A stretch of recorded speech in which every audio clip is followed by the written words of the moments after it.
Good morning, good afternoon, everyone. This is the fifth and the last in the series of the deep backstories of Megillat Esther. A couple of housekeeping points. Number one is I am very excited for those who have the time next week to give one additional shiur, not directly related to this series, but I think a shiur that captures a fundamental inyana diyoma, let's say, and the essence of the day of Purim through the place of Purim, through Shushan Habira and Ha'ir Shushan. So for those who want one additional shiur of preparation in advance of Purim, Bezrat Hashem, next Monday at 11 a.m. Eastern Standard Time, which translates into 5 p.m. Israel time. I know it's a very difficult hour for those who are in Israel, but just to keep with the 11 a.m. time in America because of the time change, it will be the icing on the cake, as I like to think of it, of this series. That's number one. And also, I'm excited to share that I'll have an article with my chavruta, Bat Nadiv Hakarmi, coming out in Lair House over the next few days, which is a workup of the first shiur that I gave in this series that we shared together on Nimrod and the Neo-Babylonian reinvention of the concept of ancient Babylonia and that petichta of Rabbi Yonatan. So for those who enjoyed the shiur, or for those who maybe were thought the shiur was a little too dense in its oral form, we have it written up for you, and God willing, next week I'll be able to share that link, or you can just check it out in lairhouse.com, which is an online Torah magazine. Okay. So those are the two bits of housekeeping. And now we can launch into the last of the deep backstories of Megillat Esther. Now, in order to get to Rachel, who is the focus of today's shiur, we have to look at the descendants of Rachel in Megillat Esther. And those are the prime children, one can say, of the tribe of Benjamin, the youngest son of Rachel, the second natural-born son of Rachel. And we're introduced to those children in the following way. Ish Yehudi haya b'Shushan Habira. I'm in the first source here in the second chapter of Esther. There was a Yehudi man, which is a little confusing because does Yehudi mean his nationality or does it mean his tribal identity? In this case, it was that he was from Judea, the area, the region of Judea. He lived in Shushan Habira, and his name, as we all know, was Mordechai ben Yair ben Shim'i ben Kish, Ish Yemini. Ish Yemini is his tribal identity, that he was a Benjaminite. And we're familiar with his story that he was exiled among the elite caste of the Choreshu Masker in the first round of exile that the Neo-Babylonians, that Nebuchadnezzar had brought upon Israel in 597 BCE. And that is when he made his mark on this kingdom of Neo-Babylonia, and then by extension into the Persian period. Vayhi omen et Hadassah hi Esther bat Dodo. And he cared for, we'll explore this strange word of omen, coached, cared for, nursed, nurtured this girl who we're introduced to for the first and last time as Hadassah, the only time that we have her as named Hadassah. He Esther, from here on in, we will know her as Esther, who was his relation, Bat Dodo. Ki ein la avaim. She was orphaned. V'anahara yifat toar v'tovat mar'eh. And she was of beautiful form and appearance. Ubamot avia v'ima. And upon the death of her parents, l'kacha Mordechai lo levat. Mordechai adopted her as her own daughter. So those who are fascinated by literary structure and literary analysis of the Megillah have much material to work with. But if we were just to look at this one verse of the introduction to Esther, then we would see a very classic, I'm going to mispronounce this, but it's either chiastic or chiastic. I don't know because I'm not. I don't engage much in just close literary analysis outside of midrash, but something that is very easy to notice, and I spelled it out here in what I think is a very clear way, which is that we have an ABCBA structure to this verse, in that the first element of the verse is describing Mordechai's care for this girl. The second element describes her orphan status. The third central plank, as I like to call it, describes her beauty of form, her appearance. And then we revert back to the death of her parents, Ubemot Avia V'ima, so it's a BB here, and then heading back to that initial statement about who she was, and Mordechai's care for her specifically, L'kacha Mordechai lo lebat. As Vayhi omenet adasahi Esther, L'kacha Mordechai lo lebat are stating the same thing.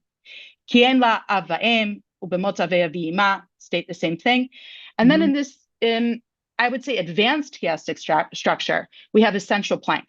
So if you're normally looking at an ABBA structure, then we're not quite sure where to put the focus and our attention.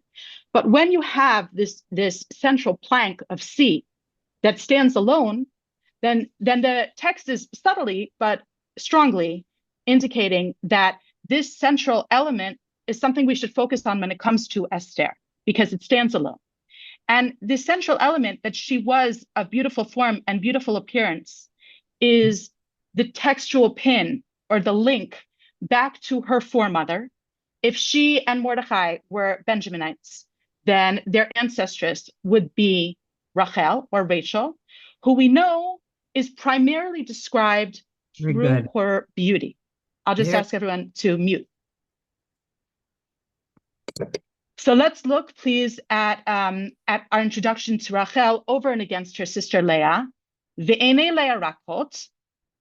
Leah had weak eyes, which has I suppose there would be quite a bit to say about that. V'Rachel haita, in a more conventional term, yifat toar v'yifat mar'eh, over and against Leah's weak eyes. Rachel was a beautiful form and beautiful appearance. So you see here a kind of allusion. I wouldn't call it an extraordinarily strong textual pin, but because of this strange chiastic structure of forcing our focus on v'na'ara yifat toar v'tovat mar'eh, so then we have here Rachel hayita yifat toar v'yifat mar'eh. So again, not an exact parallel, but strong enough to link Esther back to Rachel, which the rabbis then will develop further. Now, in thinking of Rachel and this one-line description of her, the rabbis will say through the midrash that this is her central defining characteristic.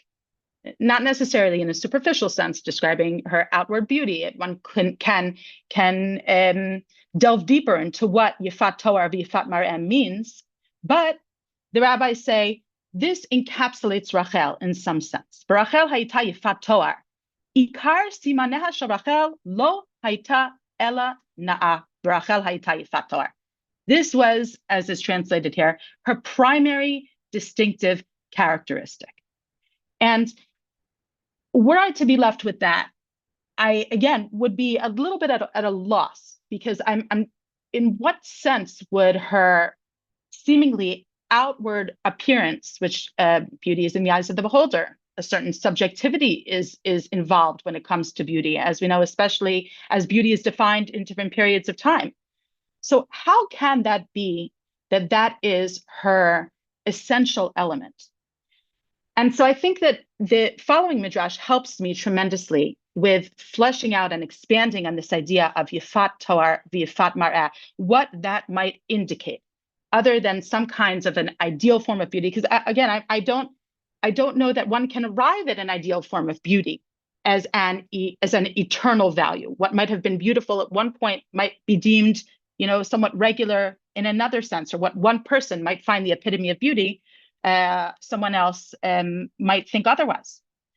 This following midrash helps me think of what Yifat Torah v'Yifat Mar'eh might mean by using an extraordinarily evocative word, where all of a sudden things make sense to me.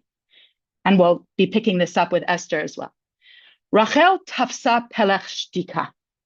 It's such a gorgeous turn of phrase. This is in the context of Bereshit Rabbah, and just prior to learning about Rachel holding the distaff of silence, we learned that Leah tafsa pelech hoda'ah, that she held the distaff of thanksgiving, or the ability to be moda, the ability to admit, the ability to find words to give shape to her reality, as opposed to her sister Rachel, who held the distaff of silence. Va'amdu kol baneha ba'alei mistirin.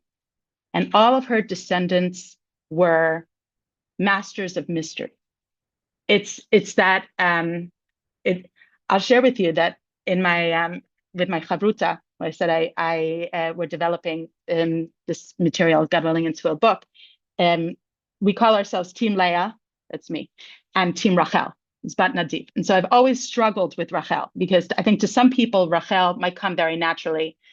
This idea of beauty, of silence, of mystery, of that which is hard to put your finger on, that which is hard to articulate, but that we all know evokes within us emotion, evokes within us a sense of, draws us to individuals like this. We all know, we all have Rachel individuals in our lives who just, through their charisma, through their natural charisma, are just are leaders through their mystery and their silence. And so so she's always a big champion of Rachel, where I have a tough time with Rachel. I'm going to do my best today. So let's see what the Midrash goes on to say about this the mysterious Rachel. Her descendants also were masters of mystery. Binyamin, Yashpe, the precious stone on the priestly breastplate of the Kohen Gadol that signified, that symbolized the tribe of Benjamin, was called the Yashpe. Don't ask me to pronounce that word. Chalcedony? I don't know what Yashpe could be. But what's contained within the name of that stone, Yashpe, is Yeshpe. Indeed, this one has a mouth. You wouldn't know it because he's always keeping himself quiet. But yes, he does have a mouth. Yodea b'michirato shel Yosef ve'eno magid. The reason one would have to point out that indeed he's capable of speaking is that in cases where he perhaps should have spoken up, we might assume that it would be good for Jacob, for his father to have known that Joseph was sold. Benjamin was aware of this, but he chose not to share. Another prime descendant of Rachel's, of Rachel's, was Shaul, who also chose to remain silent. That Devar HaMelucha lo higid lo, regarding the matter of the kingship, he did not divulge. He remained silent. When Samuel had anointed him king, he chose not to share that with his uncle.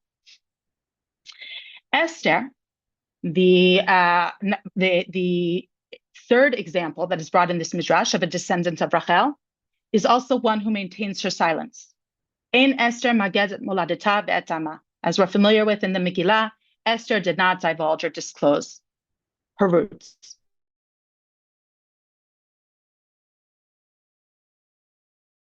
Of Rachel we weave them back into her essential trait of silence, of mystery, of passion, of when I say passion, I throw that word out, not in the sense of exuberant verbal passion, but of evoking passion in others.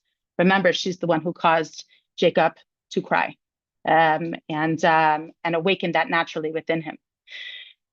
So this is the beginning of trying to see Rachel or Rachel as the ancestress of Esther, and trying to understand what it was about Rachel in these heavy words, these laden words of shtika, of mistirin, that might translate into her descendants, Binyamin and Shaul and Esther.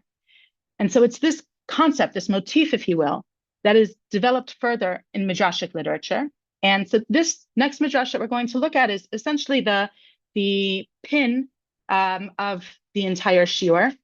that we're going to be dissecting together to try and understand what it was about Esther that drew so strongly from the roots of Rachel.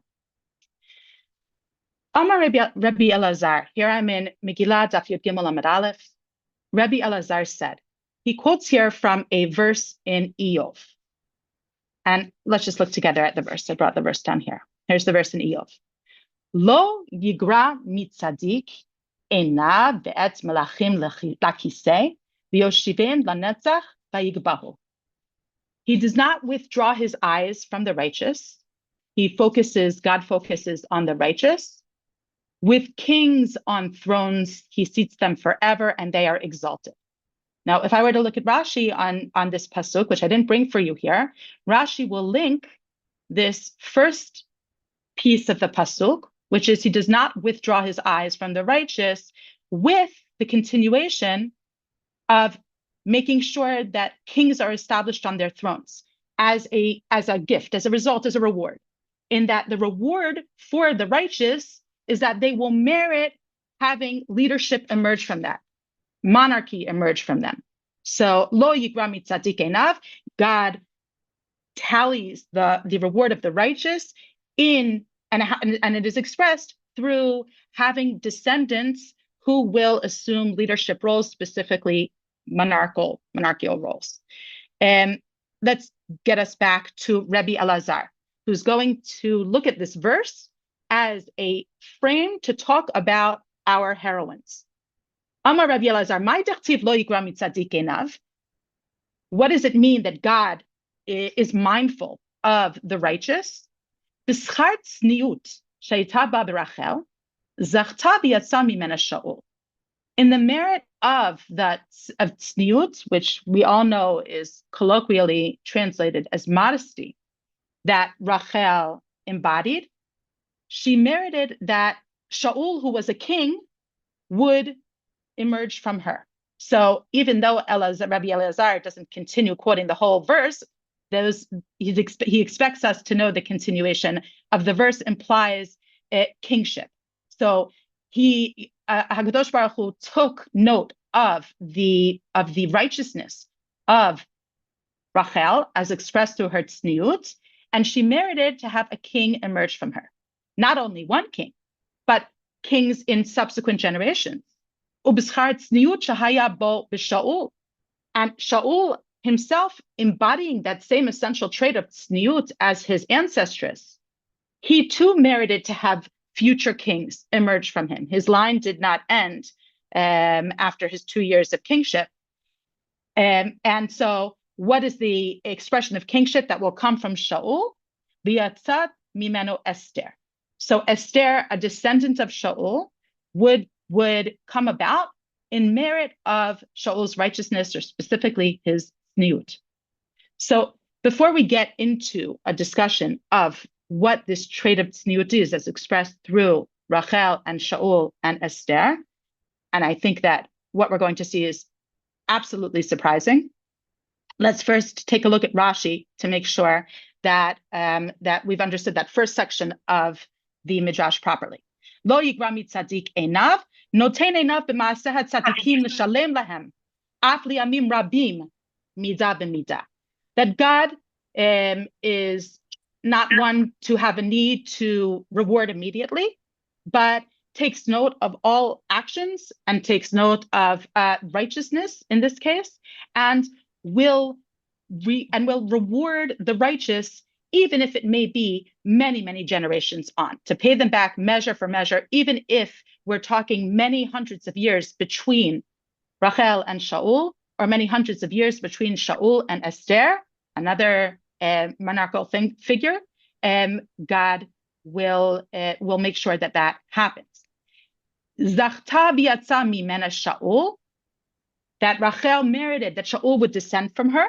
Shahayat tznuah, because he was modest, he embodied the same trait as his ancestress. Rashi here is taking a little bit of a I wouldn't say liberty, but were he even not to be modest, then the verse that is being brought by Rabbi Elazar implies that this was the reward for Rachel, that Rachel merited to have a king. Now, this king, in turn, among her descendants, himself embodied the modesty of his ancestress, so that between Rachel's modesty and Shaul's modesty, Esther would emerge as a ruling figure. And let's just look at this last Rashi before we go back to our Gemara. Zacha v'yatzat mimenu Esther, that Shaul merited that Esther would emerge from him. And here Rashi just wants to say, let's be clear that there's no overt and explicit indication that Esther, and by extension Mordechai, are descendants of Shaul, but we have midrashic material. We have the Targum on Megillat Esther. Targumic material, the Aramaic translations of Megillat Esther, come in two primary forms. There's Targum Rishon and Targum Sheni. Targum Rishon is dated to the 6th, 7th century Common Era. Targum Sheni, a far broader work, is slightly later than that.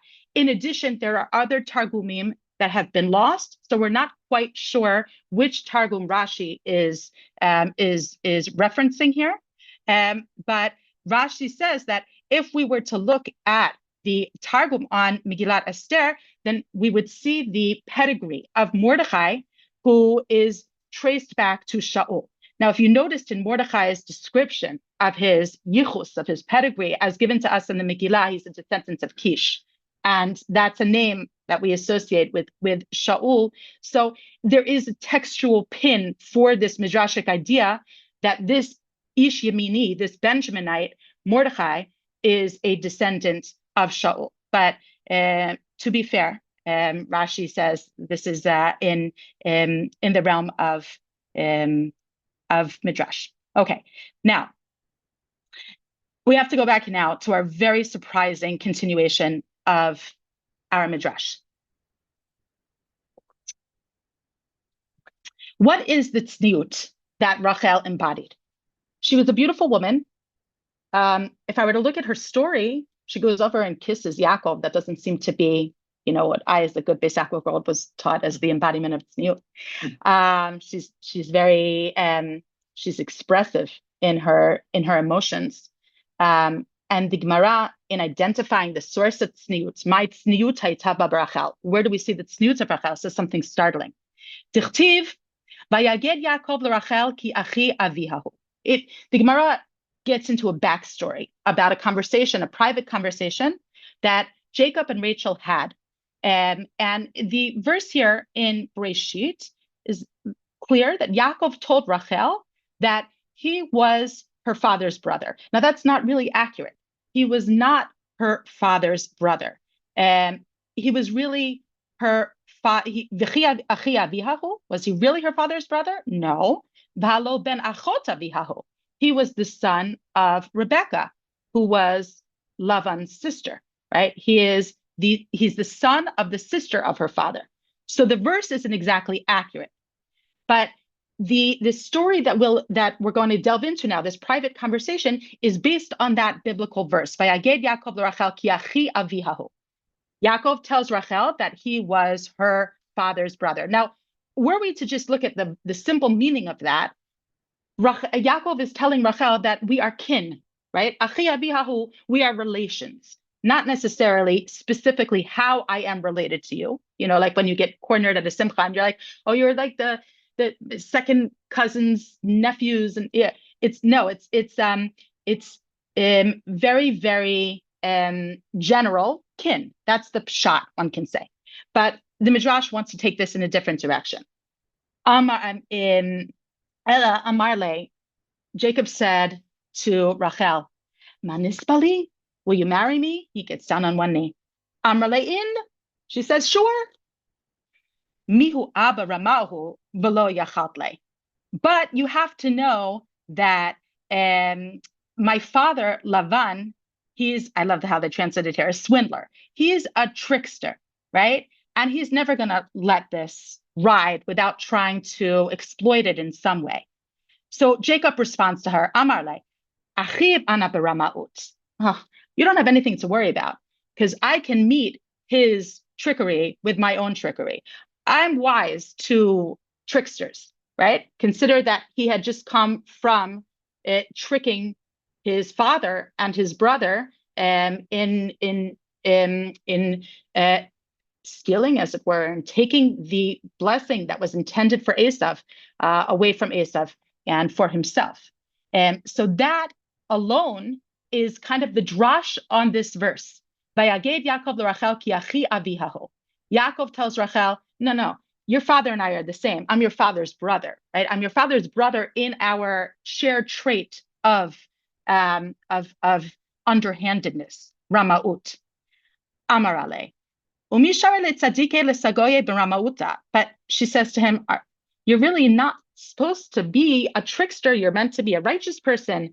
How can this be something that is found within you?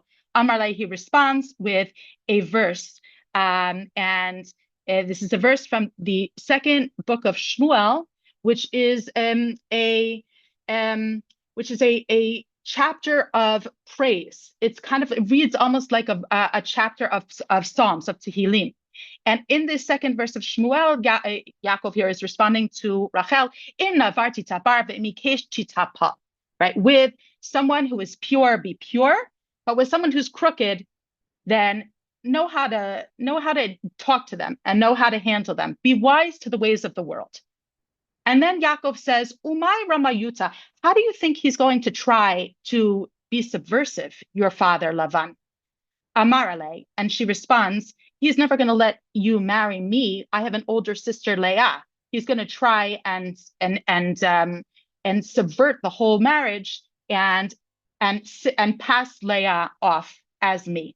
So Yaakov says, well, now that we're wise to that possibility, let's come up with some passwords. Let's come up with some kind of a signal between us. Misar la simanim, right? He gave her some kind of, let's say, a password, a safe word, or whatever the signal was, so that Kimata Lelia, when the wedding night came, then they were meant to share the password, so that Yaakov would know for certain that it was Rachel and not Leah. And Rachel, though, has a change of heart. She says, is this really the right thing to do? Because were I to do so, then my older sister would be embarrassed. That's the language here. Hashta mikaspa achatai. My older sister would be embarrassed. And that's why we have the continuation of the story, that it was on the morn by Baboker, where Yaakov had assumed that he had married Rachel, Vihine Leah, and suddenly it was Leah. And how do we know that it was Leah? Does this imply that until now she was not Leah? Rather, because of the signs that Rachel had given over to Leah to spare her embarrassment, Yaakov had no idea.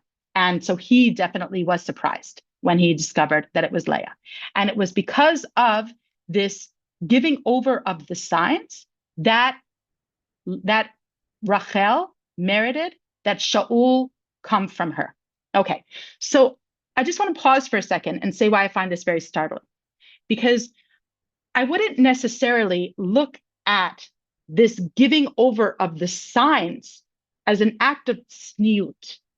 I would say that it might have been a great act of kindness and an act of love, even for a sister to her sister, but not necessarily tzniut. Rashi helps me out here a little bit with how to square this away with how we traditionally understand tzniut of modesty. Misaratan, that Rachel gave over the signs to Leah. Misaratan Leah, vehut tzniut shelo yitparsem hadavar shemasar la simanim. Which is a radical Rashi here. Rashi is saying the very fact that Rachel gave Leah these simanim, this password, is the definition of what tzniut is.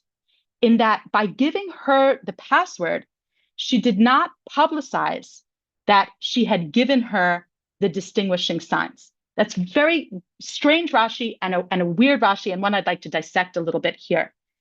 And I'll do so by paraphrasing Rashi slightly from the translation that I have here.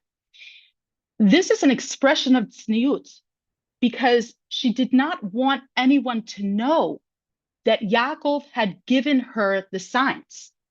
In other words, what seems as an act of chesed, which is kindness, sparing her sister humiliation, is defined as the very essence of tzniut, because had Rachel kept the passwords to herself, then Yaakov would have discovered Lavan's ruse and openly challenged him on it. Or had Rachel informed Lavan that she and Yaakov had arranged special signs, then Lavan would know of their collusion. Any way of revealing whether it was the not speaking of these signs or of telling Lavan about these signs, then the gig would have been up. In other words, it would be made known that there were these signs. Either scenario involved exposing to Lavan and perhaps to the entirety of Padan Aram that she and Yaakov had taken precautions to prevent substitutions. And what that would have done would have exposed the depths of their relationship. And that is what the tzniut of Rachel is. Tzniut conveys the nurturing of relationships through assiduous and sensitive care for privacy and dignity. The more one values a relationship, the more he will invest in guarding its sanctity. That is what tzniut is. It's holding private or holding in reserve that which you care the most about. To be tzanua is to protect the vulnerability of self and other, to prevent the depth of a relationship from exposure to prying eyes, which might cheapen its value. So were she have revealed these secrets, were she not have given the secret password to Leah, then it would have been made known that there was a secret password to begin with. And that would have been a devastating blow to the relationship that she was so assiduously trying to protect. So tzniut, if I can reframe the tzniut of Rachel here, it's not in the colloquial sense of modesty or any of the the superficial trappings we might associate with it. Tzniut essentially means the guarding of that which we hold most dear, and the care and privacy that we invest in keeping those relationships that we have away from prying and exploiting eyes that might cheapen it, and bring that care that we feel towards the other into a space where it might be damaged and it might be made more vulnerable. It's protecting that which is most vulnerable. And that is how this Gemara astoundingly expresses the tzniut of Rachel. And it's that exact same tzniut that we will see the Gemara expressing when it comes to Shaul and when it comes to Esther. It is not about silence for the sake of silence. It's about silence in protection of that which we care most deeply about. And so if we were to look back now, and there's really no other way, I think, to understand this Gemara. I think it's quite a reworking of our sense of tzniut. If we look back at the other examples of tzniut that are brought, we'll see the same thing. If we're used to thinking of tzniut as hiding or keeping covered up, right, or being embarrassed to expose ourselves, then when it came to Shaul and how the Midrash wants to understand Shaul's tzniut, then we would go in a totally different direction. What do I mean by that? Going back to the Gemara here, let's look at Shaul's expression of tzniut.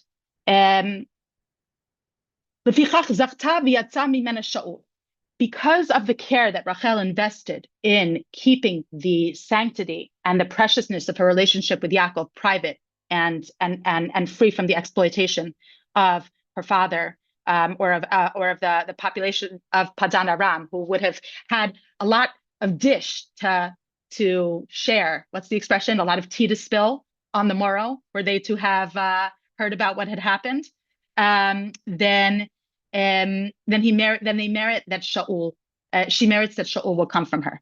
What tzniut do we find with Shaul? Now, I'm going to stop here for a second and say that if I were to ask you, what verse in Tanakh would best encapsulate the tzniut of Shaul, then I would expect us all to look at that famous verse that is brought in the first book of Shmuel, where when everyone's trying to hunt down this newly anointed king of Israel, then he is found hiding among the baggage. He's in like the coat room, right? He doesn't want to expose himself. Now, a traditional understanding of tzniut, of not wanting to expose oneself, would direct us to this verse. Where's Shaul? Where's Shaul? He's in the coat room. He doesn't want to have that exposure. But that's not the verse that expresses his tzniut. The verse that comes to express the tzniut of Shaul is that Dvar HaMelucha lo higid lo asher amar Shmuel. That the matter of the kingship was not something that he divulged, something that Shmuel had invested within him, was not something that he wanted to share with others. And were I just to look at that verse without the broader context of Shaul, then I would say, okay, he didn't want to draw attention to his kingship, but that is not what this verse indicates at all. What this verse indicates is that the relationship that had been built, a deep and, dare I say, even passionate relationship between the prophet Shmuel and the young boy king Shaul, was something that Shaul kept guarded, kept to himself, didn't want others to know the depth of the relationship that they had shared. And here I'll bring you the verses that demonstrate this. As Shmuel identifies Shaul as the king, his relationship with Shaul will be one that is described in far more personal and passionate terms than his relationship with the boy king David. And we see that Shmuel comes, they feast together. Shaul ate with Shmuel.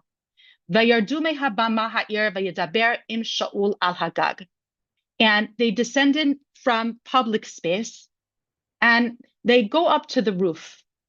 And Shmuel speaks to Shaul on the roof.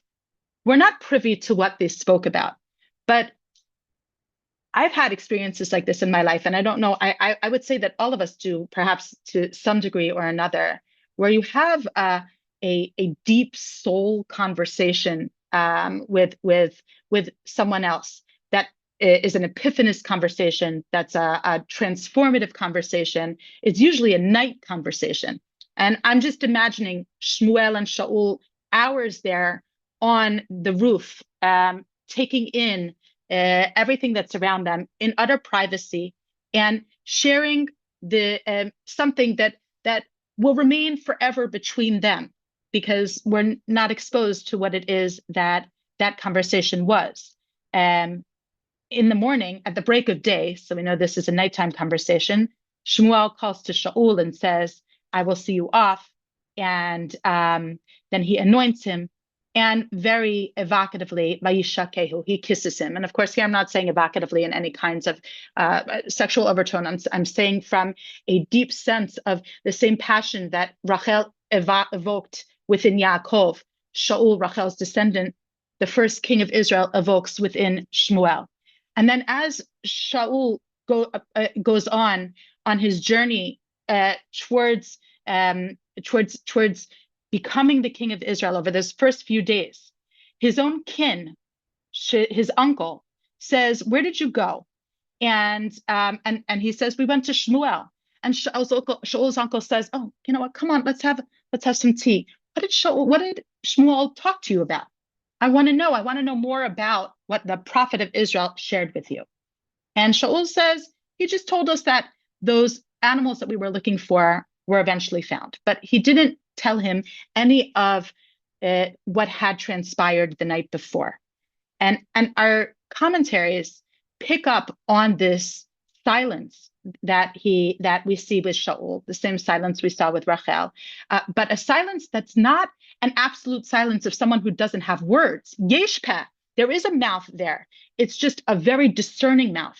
It is, who do I choose to share this with? Vayidaber Shaul al Hagag, Rashi says, mochicho umelamdo li'yirat HaKadosh Baruch Hu. It was one of those transformative conversations between a mentor and his protege, reproving him, teaching him to fear the Holy One. And Malbim will take it into an even deeper direction. Shaul gilalo sitrei Torah v'inyanim Elohim. He revealed to him the depths of the Torah and divine matters, that which, again, we will never be privy to. But that conversation, that depth of the relationship between Shmuel and Shaul, is what the Gemara pinpoints as the tzniut of Shaul, that he refused to share what had transpired. This was something important to him. This was something that was meaningful to him. This is something that he didn't want to, God forbid, potentially cheapen by publicizing. And that is the expression in the Gemara of the tzniut of Shaul, which is exactly in line with the expression in the Gemara of the tzniut of Rachel, where she refused to potentially cheapen the bond that she had with Yaakov by exposing to anyone that they shared these signs. Remember, she could have so easily have thwarted this relationship that Lavan was trying to manipulate between Yaakov and Leah by just telling Lavan it's never going to work because Yaakov told me a password, and so he's going to know that it's Leah. Or she could have revealed, and Lavan in turn could have revealed it to others, or she could have revealed it to others. You don't know how much Yaakov and I share our relationship. We even made sure that we would have this secret between us by sharing that. But were she to have shared that there was a secret, it would potentially have cheapened and diminished the sacredness of their relationship. And it is that very same element of tzniut that the Gemara is building up towards here when it comes to Esther. When we look at Esther, we're often confused by her silence, by her compliancy, by her acceptance, and her passivity is, I think, how most people will look at Esther's behavior over the first few chapters of Megillat Esther. But the Gemara says that's not who Esther is. Esther is someone who is made in the mold of her ancestors, of Shaul and Rachel. And here, I only bring you here the Ein Yaakov, which fills in a little bit of the blank of the Gemara that was missing, that's missing in the Gemara earlier. If we saw the tzniut of Rachel as expressed in the care that she took not to expose the depths of her relationship with Yaakov, if we saw the tzniut of Shaul as expressed in the care that he took not to expose the depths of the relationship that he had with Shmuel, then we will see the exact same thing when it comes to Esther.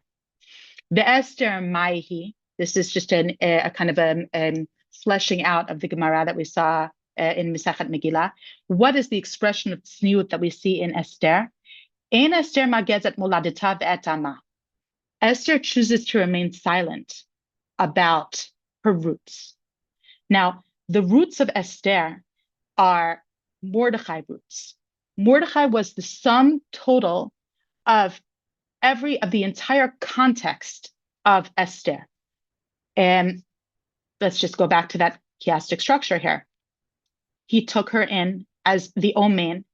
I'd like to think of Omen as, you see the word Amen there, right? Omanut, ne'emanut, which means faithfulness, loyalty. He was extremely loyal to her. She, in turn, was extremely loyal to him. Emunah goes far beyond just raising an orphan. It means an extreme bond, a tight bond that was forged between them. She had no parents. He was that substitute. again stressing her total solitude, her total isolation in losing her parents. And Mordechai was her everything. And this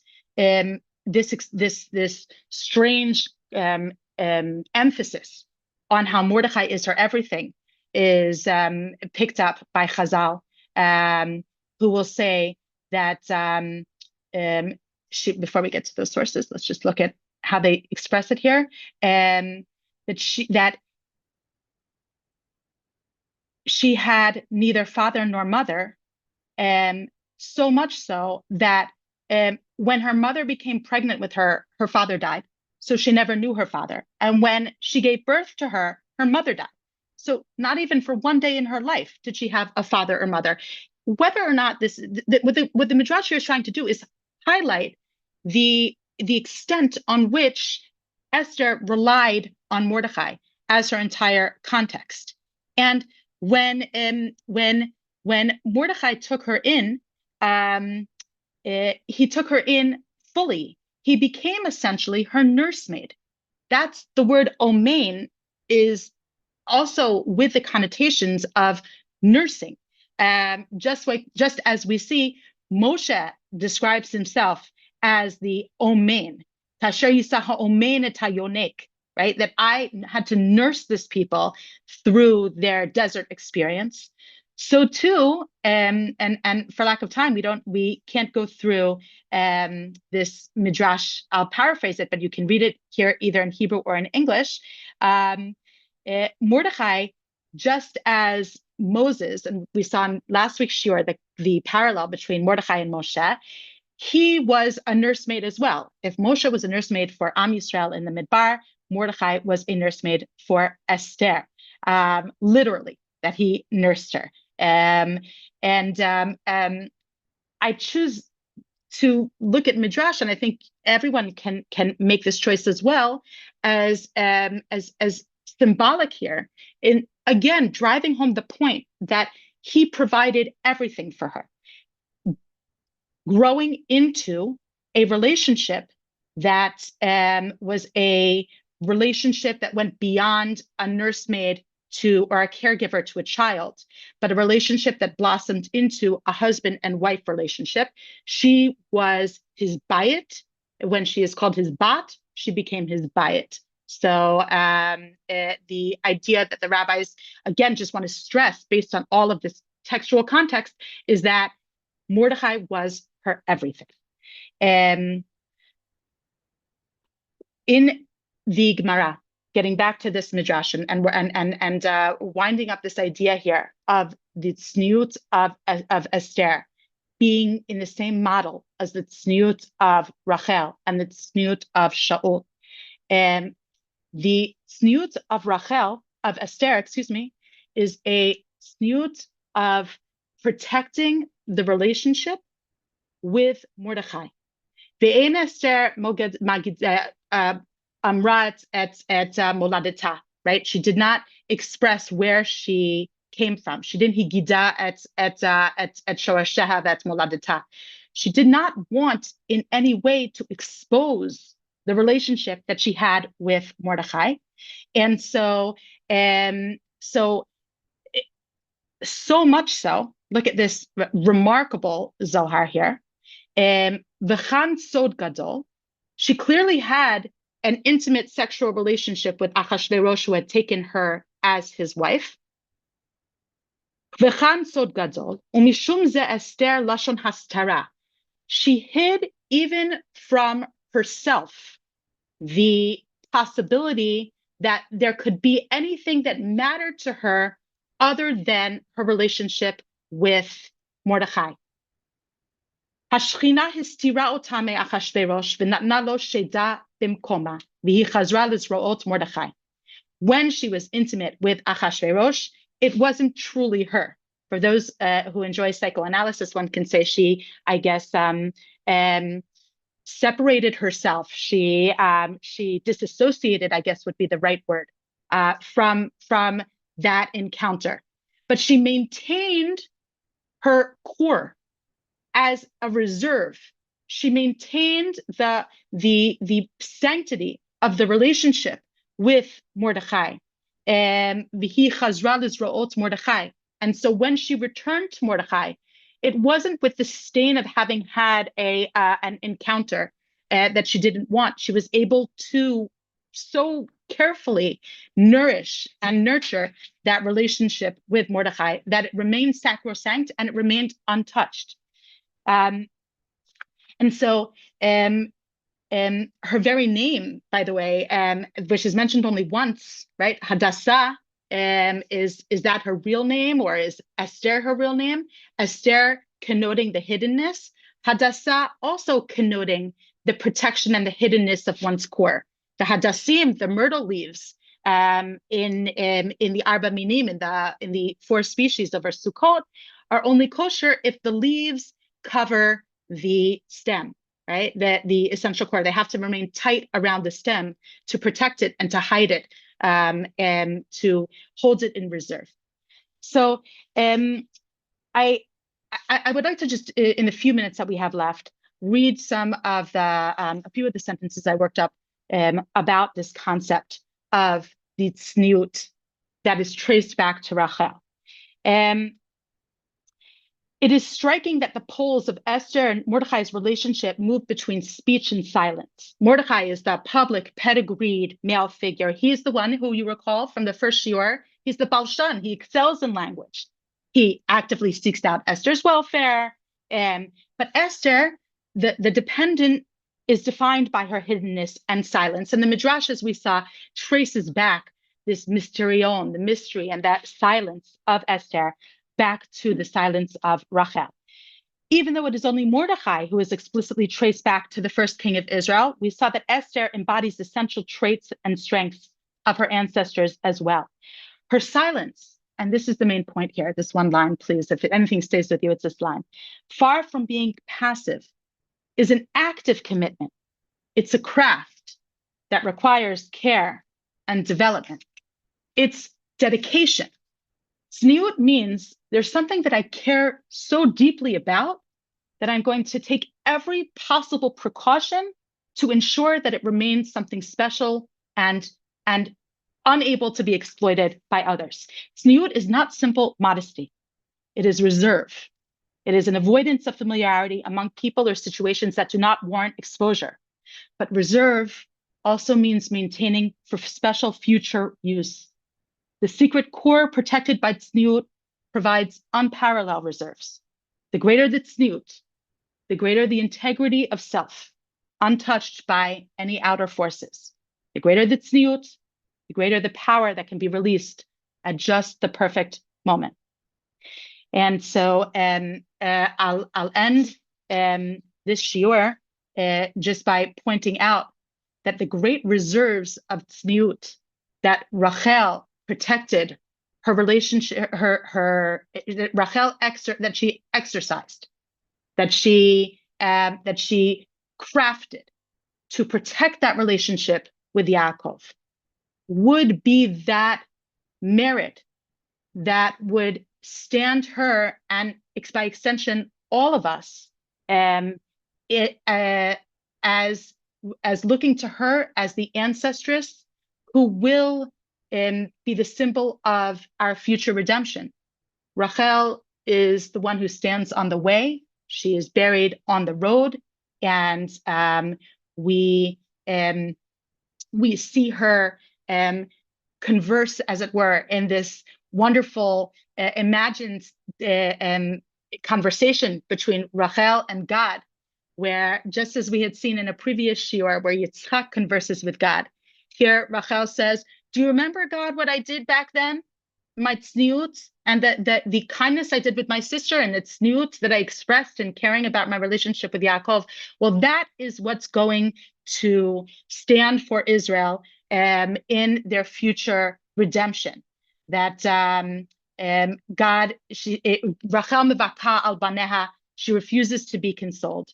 And God says, do not worry, Rachel, that your children will indeed return along the same path that you took, and they will return as redeemed. The last thing that I'd like to bring in this concept before we end, is how Esther and her tzniut is a tikkun, a rectification for the failures of tzniut of Shaul. Shaul was one who assiduously protected his relationship with Shmuel, but he was also one whose tzniut was expressed in his own sense of embarrassment and vulnerability. And that was what cost him the kingship. He was exceedingly modest, a modesty that did not befit a king. Modesty is in the sense of protection of one's own self. Tzniut and protection of relationship is a wonderful is a wonderful achievement. Tzniut, when it comes to protecting one's own self, can be devastating, and it can cause one to dwell on one's own character to a fault. This we see as Michal, Shaul's daughter, is embarrassed at her husband David's exposure. David, as the king, chooses to expose himself and to be among his people, and to dance with joy and abandon at the return of the Aron Habrit to Yerushalayim. And Michal belittles this and scorns this. How can a king possibly expose himself in this way? My father, Shaul, would never have exposed himself in this way. And what she failed to understand, and David puts her in her place and says, no, this is the right task for a king, is to limit his tzniut and to express his exuberance in the right time. And your father was expressed tzniut to a fault. And we see this fault as Shmuel, who so loved Shaul, said, Shaul, your tzniut has taken over and it has become an obsession for you. And God shall tear the melucha, tear away the kingdom from upon you. It shall no longer remain yours, and he shall give it to one who is worthier than you. Look at the language. Kara Hashem et hamamlachut Yisrael me'alecha hayom unitana l'reyacha hatov mimena. Because you were not able to master what relationships deserve exposure, such as your leadership deserves exposure, and your call to kill Agag and to kill all the Amalekites deserved your action, and you failed to fully act with determination, all of which are expressions of a failure of tzniut, because he was only focusing on himself. Your kingdom will be lost to you. But the rectification comes in the exact same language, generations on, with the descendants of Shaul, who was a Baalat Tzniut, who was a master of Tzniut in the model of her ancestress Rachel. And Esther would be the one who would inherit the throne, Umalchuta Yitain Hamelach Leruta Hatova Mimena. The exact same language with which the throne was taken from Shaul would be the language with which Esther would be invested in the throne, with the throne, because she was one who understood, as I had mentioned earlier, that tzniut means to hold in reserve that which is most precious, but to share and to cash in all of your stores of reserves at that perfect moment. So she could cash in with all of her dignity and with all of her integrity that which she had stored up when she confronted Haman and when she confronted Achashverosh, and that is why she is expressed in the language of a rose. Shoshanat Yaakov Tzahala V'Semecha Ruchat Esther Ba'adi, the rose which remains closed but has a perfect moment of blooming. So I would like to just end with this thought, with a summary of today's shiur. Tzniut does not mean modesty as a list of some kinds of rules or embarrassment of who I am. Tzniut means I know exactly who I am. I know exactly how much I care about this relationship. And I'm deliberately choosing to invest in this relationship by not exposing it and risk it being cheapened. But that does not mean that I will never be able to express myself. Tzniut is not silence. Tzniut is maintaining silence so that when one does have that moment of expression, it is all the more powerful. That is the tzniut of Rachel. That is the tzniut by extension of Shaul and how he chose to protect the relationship with Shmuel. And that is the tzniut of Esther. So that marvelous Gemara and Megillah reframes for us what tzniut means and what the tzniut of all of Am Yisrael altogether might mean in protecting ourselves, protecting our relationship with each other, protecting our relationship with God, and choosing very, very carefully that moment that we want to, quote unquote, cash in on that relationship. That it will be the moment of Shoshanat Yaakov, the moment of Shoshana ben HaChochim, when we blossom among thorns. May that moment be close at hand. With this, we conclude together this mini-series on the deep backstories of Megillat Esther, the patterns that were established very early on in the Torah and find further expression through Megillat Esther, and indeed find further expression in the development of Am Yisrael up through our day. They don't end with Esther. They definitely are magnified and expressed through the Megillah, but they continue on these beautiful ideas of Nimrod, of Moshe, of Esav, of Bil'am, and of Rachel. The lessons of these shiurim, I hope to find in my life and my life circumstances. And I thank you so much for sharing this series with me. And I'll remind you that for those who would like to tune in next week, a shiur of a very different flavor, but I think a perfect preparation for Purim. So thank you all very much. Thank you, Tamar. Wonderful class. Thank you for an extraordinary class. So beautifully delivered. You. Wonderful. Thank you. It was really, really my pleasure. Really marvelous. Can I just say that what you just said made me think of Torah Shebaal Peh, the oral law, and how I think Rav Hutner talks about that's something that's just for us, so that the other nations could, like with the written Torah, they could take it and make it, interpret it their way and kind of make it theirs. But the oral law, by being oral, remains just ours. So absolutely. Thank you for sharing that. Absolutely, it is something that was only by great duress actually put down, right, and concretized, because concretizing the oral law damages the passion of the relationship. That's why I'm a very firm believer in my and I merit this in having rabbeim and morot that can continue the dynamic of the oral law, the oral relationship of the Torah, which keeps it fresh and passionate and alive, and something, as you pointed out, the bonds between Am Yisrael and Hakadosh Baruch Hu, unique in the Torah Shebaal Peh. Yes, thank you. I just want to go through. I'll go through some of the written comments, and if anyone has any other oral comments, then we'll take them afterwards. It's interesting that kingship is a positive thing for Esther, but not for other women. True, Ellen, eventually becoming positive for her and what she was able to accomplish with that. And I think that there are definite stirrings in our day of potential for kingship within women, or queenship, I guess, to be expressed. I don't know how, but it seems right to me to say something like that. Isn't this backward? She merited that Shaul.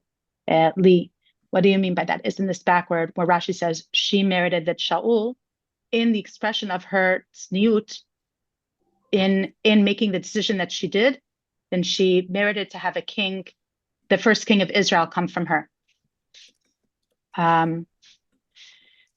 Thinking of the ancestry from Laskas, was Amalek a descendant of Esav? Yes, he was. Didn't Mordechai push for her to become the king's wife? I think that I don't know how to answer that very definitively. He didn't try, to the best of my recollection, although I don't have the Megillah open in front of me, to hide her away or to try and conceal her. And I don't think, though, of it as machinations or manipulation.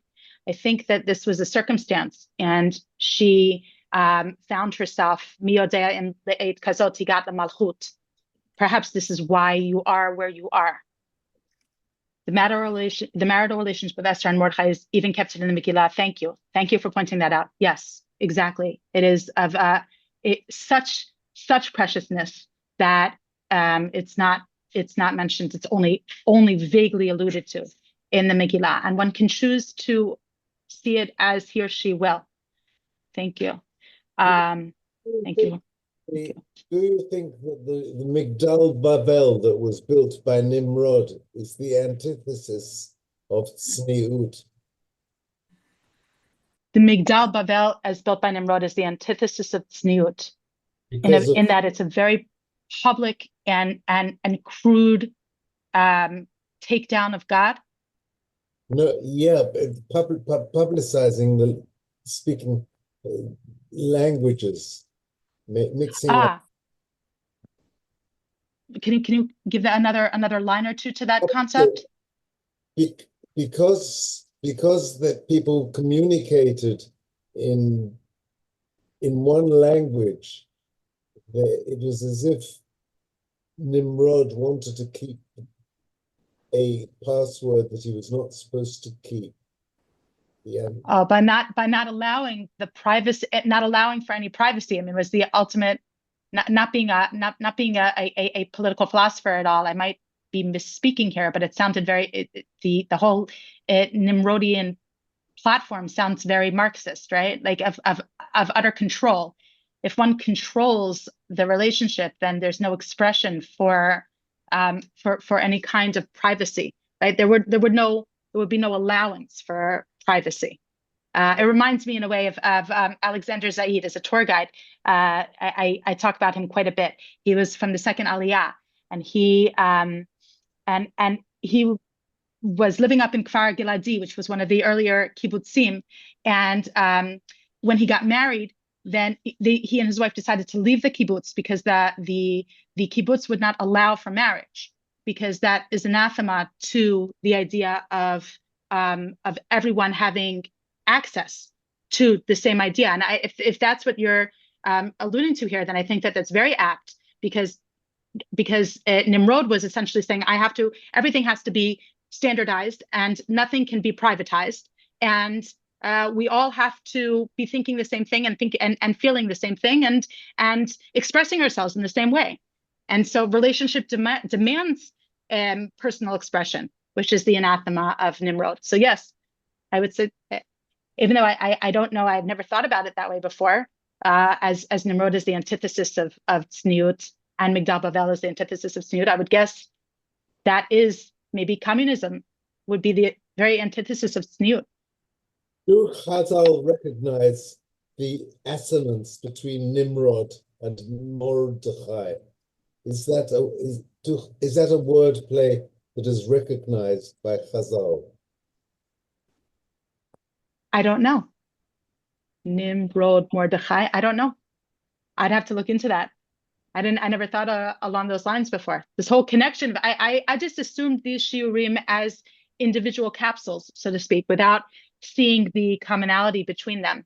But that's promising. But I'd have to ask the pay grade above. I'd have to think more deeply about that and ask my rebbeim and see what they thought of that. And also see if there's any midrashic material linking the two. Thank you. Yes, a pleasure. Okay, are there any additional questions? I have a question. It's very tertiary. I only thought of it when you mentioned that Esther sort of compartmentalized herself when she was acting as the queen at night to Achashverosh. Mm-hmm. Any speculation on how Leah felt on her wedding night? Because Oh, she knew she was going into the bed of a man who desired her sister and not her. I have to say, in response to that, that's why I'm very firmly on Team Leah. Yeah, I don't even know how to encapsulate the hours of conversations I've had with Bat Nadiv, with my chavruta on this. Um, never understanding Rachel, and always having deep and what I think is very natural sympathy for Leah and in all of her pain, in all of her not in the sense of a personal reflection, as an objective reader, right? As an objective taking in that story. I couldn't even begin to imagine such a compromised life until she finds herself as the mother of Israel. She is the dominant mother of Israel. She's in eternity with Yaakov in Marat HaMachpelah and mothering the bulk of Bnei Yisrael. So her triumph comes late, but those early years, I guess that's where I would choose to maintain a respectful silence, because I wouldn't be able to even touch that pain.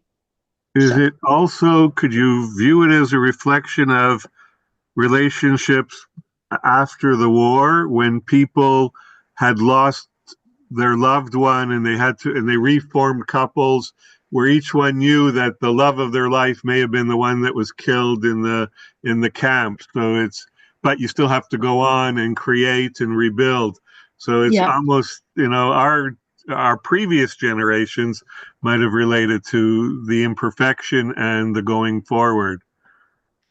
I think it's a profound insight about how every single generation and I would say as well our current generation, which is also in the process very much of rebuilding, after having had to suffer the loss of the initial love. I honestly had never thought about that, how Leah and Rachel and Yaakov could provide a balm for people who have to go through the trauma that you pointed out is a trauma that is linked to war. I suppose what comes most to mind would be the post-Holocaust generation, but also our very, very current generation of rebuilding. Yeah, so I hope that great comfort and inspiration is found in these stories.